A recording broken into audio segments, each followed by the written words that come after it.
Map projection. So what is map projection? What is a map in the first place? It's an abstraction of reality. Okay, you need to know that we are representing real objects on a medium. So you can have a map on a phone, you can have a map, on a paper. But before the advent of computers, maps were actually on paper. Okay, maps were on paper. But basically, we need to know a few properties of a map because we have reduced the measurements on the ground. Then it means that we need to find a way to express the reduction. Okay, in other words, 3 kilometers on a sheet of paper is crazy. Okay, the largest sheet of paper, talking about an A0 sheet of about a meter's length, okay, and in width, is even like not enough, to capture a building, a whole, not even a kitchen cupboard, virtually. So we need to find a way to express the relationship between the distances on the map and the distances on the ground. Okay. So we have the ground distance as a denominator. Okay, and then when we divide that, we get what we call the scale or the map scale. All right, so we can't talk about map projection if we don't understand what the map is. So that's English language. I mean, when we teach, we communicating. So we need to do the right thing. So map projection is the projection, that's related to a map. A map is a projection. Are you okay? All right. So what are the few characteristics of the map that we need to know? So one of them is the scale. Is that okay? All right. So it's fundamental of a map that everything on it has been reduced. When we see an object on the map, we able to associate a distance with it, maybe 2 kilometers normally. They are very large values, but we all know that from this point to that point, it's not 2 kilometers. So what we've actually done is that we found a ratio as in the one that I've actually put up there, and we are using that, for the whole map to express, this change. Okay, this so-called reduction. All right. So in that case, we come up with things like small scale maps. We have large scale map. Okay. All right. Now, so you can pick a map which is actually like very small in terms of the scale. In other words, 1 is to, for example, 2 million. It's a ratio. Okay. So in other words, we are dividing 1 divided by 2, and then how many zeros? 6 zeros. Okay. So if that is scale, then we call that small scale. On such a map, we can have, we can depict very large areas on it, but we can't easily distinguish between the objects that are being represented. In other words, you probably may not see your village on a map of that size. This is like continent scale. This scale really fits into continents. So that is small scale, right? Because the denominator is large. Okay, well, not because the denominator is large, but the ratio between distances on the map and the ground, okay, is very small. All right, so you could actually play around with it, and if you feel you don't understand it, we could always explain it to you. But if you have something like 1 in 200, then you're looking at a map that shows, say, the windows, no, the trees and the buildings on a particular compound. Okay, so this scale is actually large scale. Okay, so this is large scale. So we need to appreciate that these are basic properties of a map that we should know. So that when you pick a map, you can know. You know, a map can also be associated with we can associate a map with you know, digital map. Yeah, we can talk about digital maps. So in that case, we don't have a fixed scale, you have a dynamic scale. All right, so such a scale is always changing. Okay, so as opposed to the fixed scale. Okay, I'm trying to get a yellow. So fixed scale. So dynamic, the opposite of dynamic is fixed scale. All right, so we need to appreciate these things. On a computer, when you open a digital map, the scale doesn't remain constant. Okay, you keep on having a change based on your ability to zoom in or out. Okay, so this is 200,000 scale. So one moment we have 200, 1:200,000. The other moment you have 1:, say, you know, 2,500. Okay, so that is map scale for you. We can have it being fixed on a paper. It is fixed.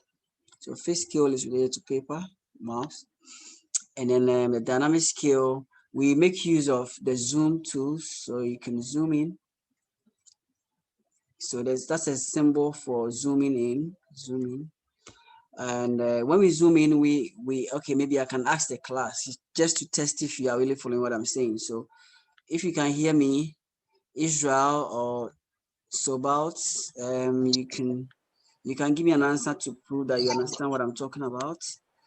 When you zoom in, what do you get? Do you get a map in large scale, and does it become larger? The scale become larger or smaller?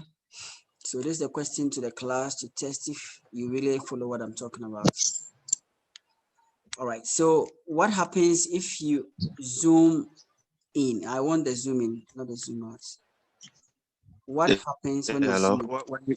And why? Please try to add an explanation to it so that your answer doesn't become wrong. Give me an explanation for your answer. Justify your answer. When you zoom in, does the scale become larger or smaller? And why?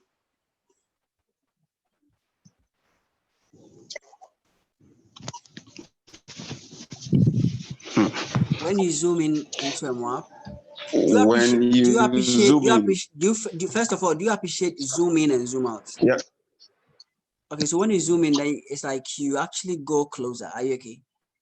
All right, it enlarges, the object gets enlarged. You go closer to the object. That's zooming. So that principle can be implemented in computers, where we can look at a map such that we can just click a button and the map gets us closer to the object.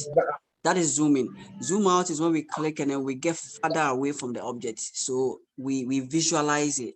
Are you okay? And see things rather, you know, smaller, and rather areas become, you know, large. The large areas become smaller. Okay. All right. So what is your answer to this? I just want to test if you understand the concept of map scale. When you zoom in, what happens and okay. why? Take your time. Then zoom out. Zoom in. I want zoom in. Zoom in. Out. I'm intentionally asking you. I want the zoom in. What happens when you zoom in? Does the scale get larger or smaller?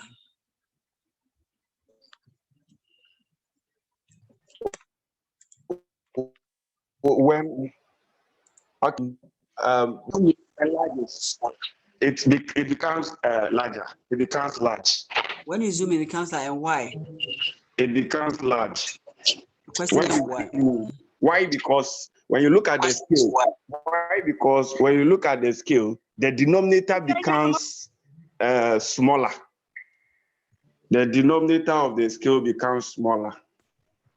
So it causes the value to be large. That's a very good answer. That's a very good answer. So exactly what happens. If more, less divide. Are you okay? If less, more divide. If more, less divide. So the distance on the ground has become, in fact, this is one of the best answers I've actually heard in like so many years. So I really, who is that? Who gave the answer? Who gave the answer? Sir Israel. Israel, well done. Israel. I really appreciate it. Yes, very Sir important. Israel. Israel, so you made Israel. the work very easy. Okay, there are 3 types of scales. You can have a graphical Thank you, scale. sir. All right. So in a graphical scale, you draw a graphic, and then you actually the graphic looks more like this. So maybe 1 kilometer, 2 kilometers, all the way to maybe 10 kilometers. All right. So normally this graphic is placed on the map at the bottom of it. Okay, somewhere convenient, and then we are able to now visually determine okay, the length of, say, a structure. So if there's a structure going this way, then we can put our fingers, okay, we can just open up our finger. In fact, what they used back in the day is a pair of divider. So in the olden days where they were going for war, and then they had a map, and then they were planning. Okay, the military men, the commanders and stuff, the generals were planning. You see them holding something, and they put it on the map, and they'll be just sticking stuff on the map. That's what they were doing. They're trying to figure out the distance, so that this one is approximately say a little more than 10 kilometers. Are you okay? But it's good enough for their decision making. Are you okay? So this could be 10 kilometers plus a bit. So we can just add some 1 kilometer to it and say this is about 11 kilometers, and then we can plan with that. Are you okay? So graphic scale makes use of that you draw something, you draw a graphic, something that looks more with some subdivisions. Are you okay? We have subdivisions of a bar. Are you okay? Normally it's a bar. So we also call it a scale bar. So another word for that is scale bar. A scale bar is a graphic scale. Are you okay? Scale bar is a graphic scale. Another scale that you can have is what we call the RF scale, which is actually representative fraction. So the representative fraction is very popular, and it's the one that we just talked about up there. 1:200,000. This is an example of the RF scale. Okay, and then the last one is the verbal scale. So verbal scale. So the verbal scale makes use of 1 centimeter represents 1 kilometer, something like that. When you have this, that's a typical, verbal scale for you. Okay, we can do a conversion between verbal to graphic to RF scale. We can do that conversion. All right, and so when do we use which one? I mean, obviously it depends on who you are and what you're doing. A lot of geographies are used to the RF scale. Verbal skill can be used when probably you just want to say to someone that you just want to tell them. I mean, seriously speaking, you may not need that as an engineer. Verbal skill won't help you. Okay, and etc. So we need to appreciate that these are aspects of a map that are important. We also can have what we call the north arrow on it for orientation purposes. If you know where your north arrow is, then obviously you know that you got to escape in a certain direction, or you got to orient your project in a certain direction. Are you okay? So scale is so important in maps, and so it brings it back to what the map projection itself is. What we're trying to do with the map projection is just stick the round Earth and then convert it to a flat surface. Okay, I mean, this is the best way I can actually say it. So what we're trying to do is to take a set of longitudes and latitudes. So the longitudes are the lines moving from the North Pole to the South Pole. Okay, these are actually curved lines. They are not straight lines, because remember that we are on a round surface. The Earth is round. The Earth is round. There was a time where you couldn't say the Earth is round. You'd be killed for saying that. Are you okay? Because it wasn't easy to figure out that it was round. Are you okay? So yes, people have actually represented the Earth as a flat surface. Let me just say, for a long time. and people got killed as well for just saying that. So the latitudes, these are longitudes, and then we have the latitudes. Being another name for the latitudes are the parallels. So if you don't want parallel, just say parallels. Are you okay? If you don't want to bar on the word, are you with me? All right, so longitudes and then latitudes. Okay. All right, so what these really are actually lines that are sustaining a certain angle. The value of the longitude is actually determined by an angle subtended at a certain point. So let me give you a typical example. When I say latitude 54 degrees north, then I'm making a reference to the equator, which is actually the line of 0 degree, the 0 degree latitude. Are you okay? It's a reference latitude. All right. So why is it 54? Because it sustains an angle of 54 at the center. So this angle here is what we are calling 54. Are you okay? I want you to appreciate these basics. It's the basics that really helps you to understand the complex aspects.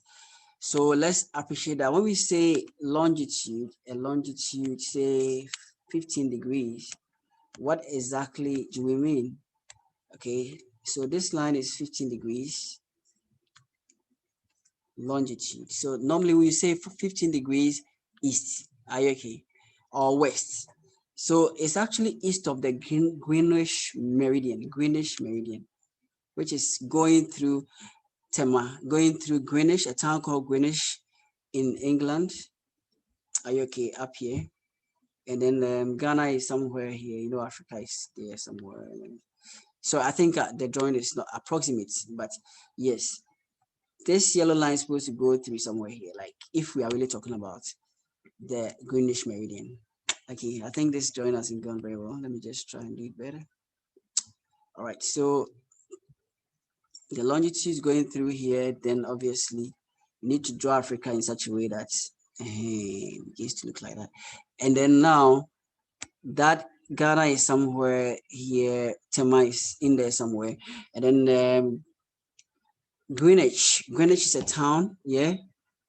Greenwich is a town in the UK, all right, somewhere in there, okay. And then we have a North Pole, and then we have a South Pole up there.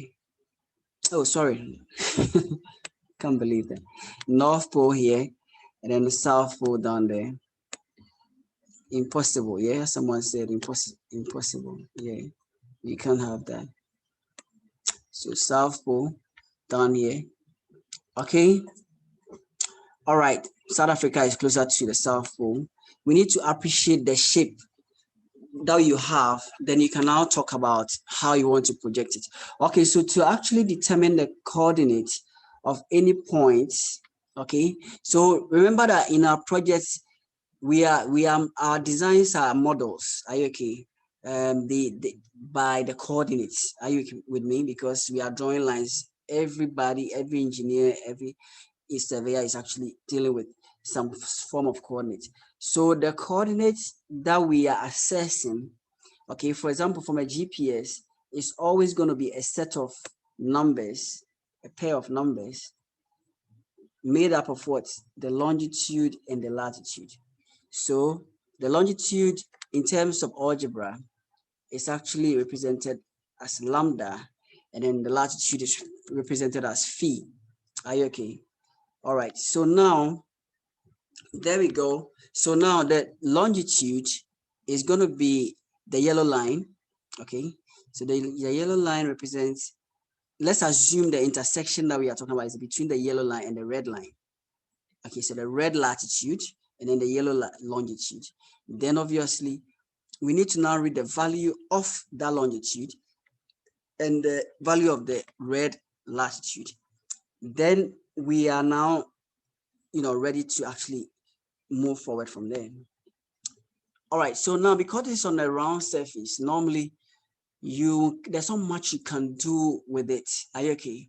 When you find a distance, on a round surface, what you are getting is actually what we call a spherical distance. It's not an actual like Euclidean distance. Are you okay?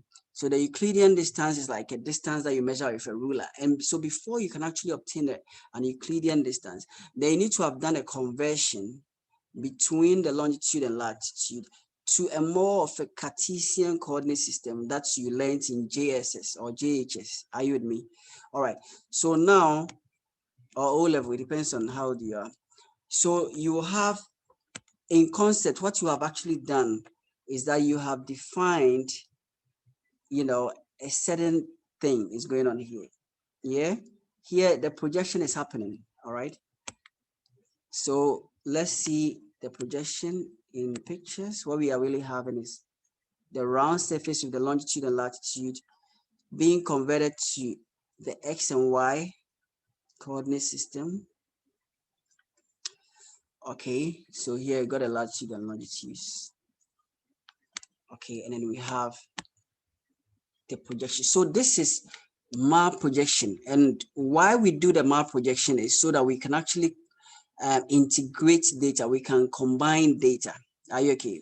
For example, if I give you a data set in longitude and latitude, then you have to find a way to combine it with your data, which may not be in longitude and latitude. Okay, and let's not forget that different people have come up with different coordinate system. For example, how we convert the round F to this flat surface is not trivial. It's a whole mathematical process, that people came up with different ideas, and so countries build their own data sets.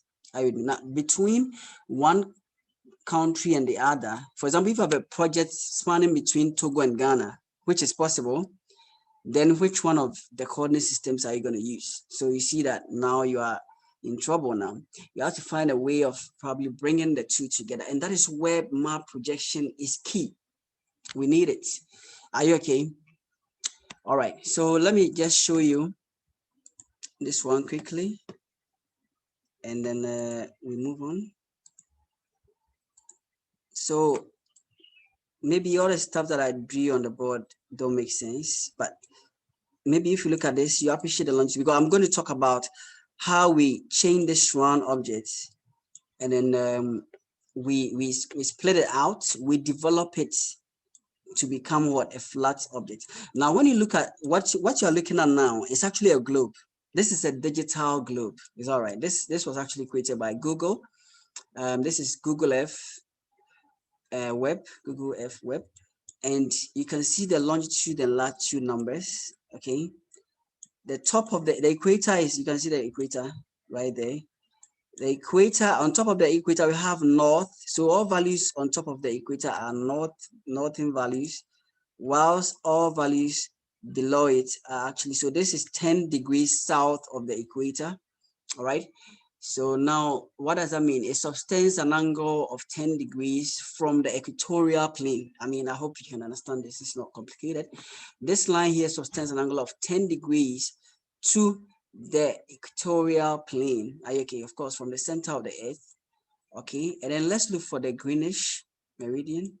So if you go to Ghana, okay, I can just turn there. Then we know that this yellow line here is the so-called prime meridian. So another name for a longitude is a meridian. So, you can also take note of that. So you'll be seeing meridian in the notes that I'll give you. And then what it's actually saying is that you are looking at the Greenwich meridian. Okay, the longitude of 0 value. Okay, now everything to the right of it is eastern. Everything to the right, the left of it is western. So you see 2 degrees west, and you are seeing 3 degrees east. Are you okay? All right.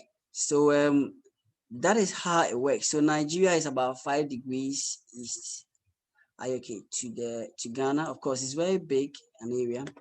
Yeah, but I want you to just appreciate the coordinate system. We are not just talking about the countries per se. We want to understand how the round earth is actually how we capture data as it is in the longitude, the spherical. This is what we call the geographical coordinate system.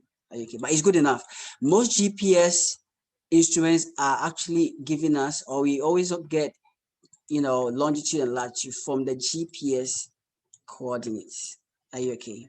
All right, so take note of that, and then we can now move on. Okay, so lambda, which is the longitude values, is what you are seeing, here. It tells you how far you are to the left. So longitudes are actually x's. They are synonymous with saying x coordinate, and then latitudes are synonymous with saying y coordinate. You are tempted to say the other way around. Okay, so longitude is like that, but it's really x, and then latitude is like that, and it's actually y. Are you okay? Right? Someone gives you, this is your longitude, this is your latitude. More or less, it's actually saying this is your x and y. Don't be thinking latitude, longitude. All right, so it's one tricky thing that we all need to take note of. That's a North Pole, okay, up there, and then the South Pole, at the bottom of it. All right, so this is the object that we want to actually say as engineers. We want to say, no, if I were to build, if it were possible to build a huge structure on this thing, I would not say I'm building on something flat. Are you okay? All right, but really, no, that's not the essence of it. The essence of it is we need to be able to understand different coordinate system for data integration purposes, combination of data, working with different data sets because of the diverse data sets, coordinate or the diverse coordinate systems that are available out there. Okay, so why do we have different coordinate systems? We have different coordinate systems because the idea, or people have actually come up with different ways of actually projecting the same round Earth. Okay, so there are three concepts. We have the cylindrical projection. We move this to the side.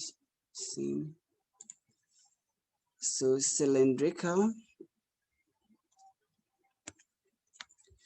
projection. So in the cylindrical projection, we put a cylinder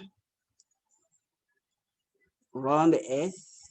Okay, I should have used a different color, but it's fine. So that's your equator. And then we actually project it. We project the longitudes and latitudes onto it. Okay. And then we split it up. So when we split it up, we are going to be getting something like this. So the longitudes are going to look like straight lines, okay? And they are going to be equally spaced. And then we are going to have the latitudes like that, and they are going to be a little distended. Are you okay? All right. So I mean, these are being distended and not being equally spaced is actually what we actually want to refer to as the distortion. So there's going to be a distortion in our projection system. Are you okay? So now we no longer have the longitudes and latitudes. Rather, we have X and Y coordinate systems. All right. So with that said, then we ask ourselves, so who else came up with an idea in terms of how we do this? This is very simple, isn't it? Someone said, okay, you take it easy. That's not the only way we could do it. We can also take the round Earth and then put a cone on top of it in what we call the conical projection.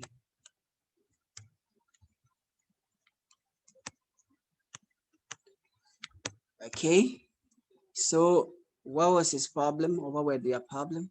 Okay, it's not a problem that he had. The longitude and latitude, okay, at the temperate regions, the best surface to use will be the cone. Okay, because we all know that in the cylindrical projection, we have an issue, around getting to the temperate areas. We get a lot of distortion going on there. So if you use a cone, then you have, less amount of distortion going on. Okay, so the distortion is like an error. Okay, so we try to now do this or use a conical projection for the temperate regions. Okay, so when you actually open this up, you develop it, you are going to have something looking more like Those of us who like farm milk, yeah, be having something like that with the longitude, the meridians going this way, and then the latitudes, they're going to be concentric circles. Okay, so the latitudes are going to be concentric circles. All right, so that's the latitude I'm writing over there. Nice handwriting, isn't it? Okay, so the latitudes are going to be concentric circles from the pole. So the pole will be up here somewhere. All right. Okay, so we don't even need to represent like the tropical areas. So the tropical areas are going to be, you know, taken care of by the cylindrical projection. Are you with me? All right, so Japan and Asia and all the countries around there, some parts of Russia, they are all Turkey and all that, Europe, parts of Europe are going to be captured using the conical projection. Are you with me? Whilst those of us in Africa and Brazil, we prefer to use what? The cylindrical projection. Is that okay? All right, so let's look at the last one that was proposed. In fact, all this might have been proposed by one person, but I think over time, yeah, we all had to accept that this is the way to go. So the last one is planar projection. Okay, so the planar projection has so many names: geographic, planar, or stereographic. Okay, or azimuthal. The azimuth, yeah. No, the azimuth is somewhere up there. Okay, I don't want to define what the azimuth is now. No, this is not the right time for it. It's too early in the morning. Okay, so but it's really a point up. Are you okay? On top of you. So no wonder, because we see the planar projection is used for the polar area. So it's also a polar projection. Are you okay? So we can say polar stereographic, you know, a whole lot of names can be given to it, depending on how it is done. So the longitudes and latitudes are then projected onto it. So the projection is actually done by assuming that there's light that is pushing. Just imagine the longitude and latitude and features on the surface of the earth being projected by a light source. Are you okay? So you have a light source that actually shoots the light, every object on the transparent globe onto the surface, the so-called, not the so-called, I like saying so-called, the developable surface. Is that okay? So developable surface. So there are three developable surfaces that are being proposed here. We have the cylindrical,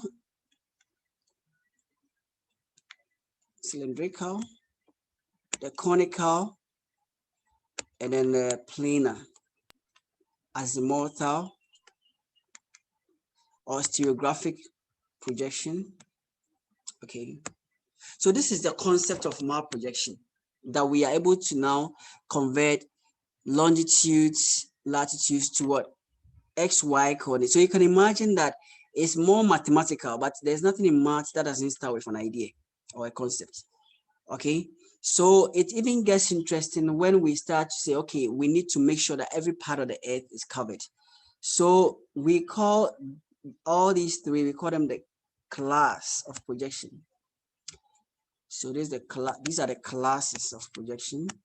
So if I ask you, if ever I do, then you know what I'm talking about. Class of projection, there are three classes of projection. All right, but then we can actually look at three different aspects of the three different classes. What do I mean by that? What I mean is that you can actually choose to have the cylinder in this orientation. Later on, we'll find out that this is actually called the, you know, the transverse cylindrical projection. Okay, not later we find out. We are learning that we can actually have the normal. There are three aspects of a projection. Three aspects of a projection. We can have the normal projection. We can have the transverse, which is what you are looking at. The first one we did on the board will be the normal. The transverse, oh, come on, Francie. Okay, so transverse. Then we can have the polar. Okay, so you can decide to do it. Oh, sorry. I'm giving the wrong stuff here. We have what we call the oblique. Sorry, no, not polar. Oblique. Oblique. So normal, transverse, and oblique. Is okay. Normal, transverse, and oblique aspects. What it means that I can have a developable surface and I can orient it in 3 different ways. Are you okay? So I can do this cylindrical. This will be the normal cylindrical.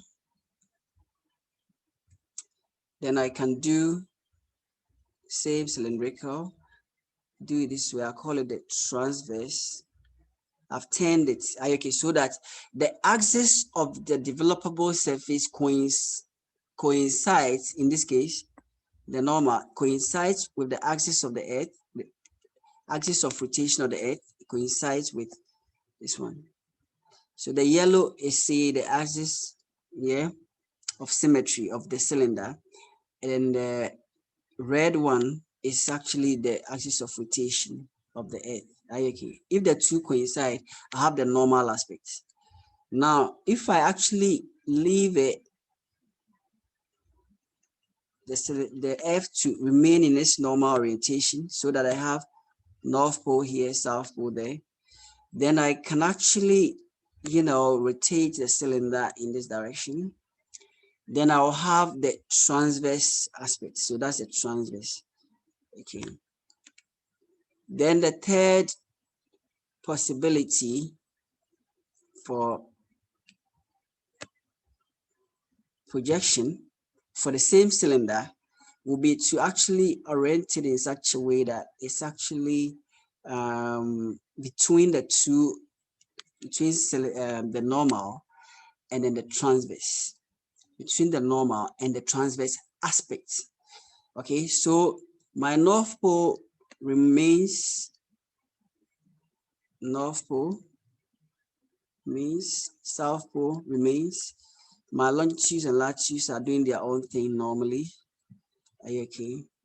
And then of course my equator is in there somewhere, but then it's the orientation of my projection, the surface, developable surface, that has changed. Are you okay? It's now in between. The oblique aspect is neither here nor there. It's not vertical, it's not horizontal. You can look at it also that way, where horizontal is the transverse and then vertical is actually, the normal aspect. So 3 projection classes, 3 aspects. Okay, so normal aspects: normal cylindrical projection, transverse cylindrical projection, and then oblique cylindrical projection. Okay, so you can ask a question if you feel you are getting lost. Don't wait for me to get deeper than I need to, then you will not understand what I'm talking about. Okay, so this is actually the beginning of the mathematical modeling of the change from longitudes and latitudes to the XY coordinates. Okay, so this is the beginning. This is the beginning of the journey. Okay, this is the beginning of the journey. So what we need to consider is the radius of the earth, the flattening of the earth, and all those things are factored into it. So there's a lot going on here that is not being said. Are you okay?